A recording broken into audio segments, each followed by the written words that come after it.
Orang itu dari punya sepeda terus punya motor, dia mulai muncul kesombongan. Dari punya motor menjadi punya mobil, tambah lagi kesombongan. Jadi dia terancam sebenarnya oleh kelemahan jiwa. Jadi setiap akses yang naik, akses yang berkembang itu resikonya karena dia harus diwadahi oleh jiwa manusia yang lemah. Maka eksesnya adalah kesombongan itu, keangkuhan. Jadi singkat kata, makin kita kaya, makin terancam untuk hancur oleh kesombongan.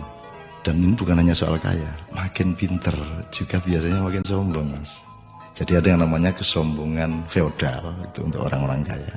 Ada kesombongan kuasa, itu orang tuh makin berkuasa, makin sombong, makin tidak tahu bagaimana berdiri sejajar dengan orang lain. Jadi kekuasaan menciptakan kesombongan, kekayaan menciptakan kesombongan. Dan saya ingin mengatakan poin yang sebenarnya bukan itu. Kepandaian juga sangat berbahaya untuk memunculkan kesombongan kita. Dalam bahasa populer kita sebut keangkuhan intelektual. Tapi yang lebih berbahaya lagi, menjadi orang soleh, orang alim itu juga bisa menimbulkan kesombongan. Jadi banyak orang-orang yang beragama dengan tekun, salah satu hasilnya adalah dia sombong atas orang lain.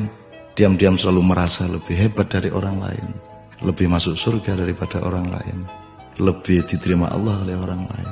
Jadi teman-teman sekalian, sesungguhnya ajaran yang paling dahsyat keindahannya adalah ajaran mengenai tawadhu, ajaran mengenai kerendahan hati.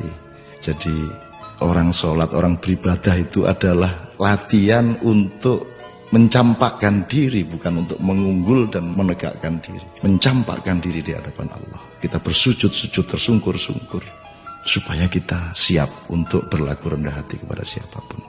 Karena sekarang ini betul-betul bukan hanya orang kaya, bukan hanya orang kuasa, bukan hanya orang pintar, tapi orang alim juga sombong. Itu namanya kesombongan kesombongan orang alim. Jadi tidak lantas kita jangan jadi alim supaya tidak sombong, atau jangan tidak kaya supaya tidak sombong, tidak begitu. Tapi kayalah, tapi tidak usah sombong.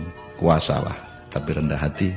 Pandailah, karena itu menjadi justru lebih arif, dan menjadi alim serta solehlah, supaya engkau mampu merendahkan dirimu di bawah orang yang paling rendah pun, di kampung-kampung yang kumuh tempat engkau lewat dengan kakimu. Terima kasih.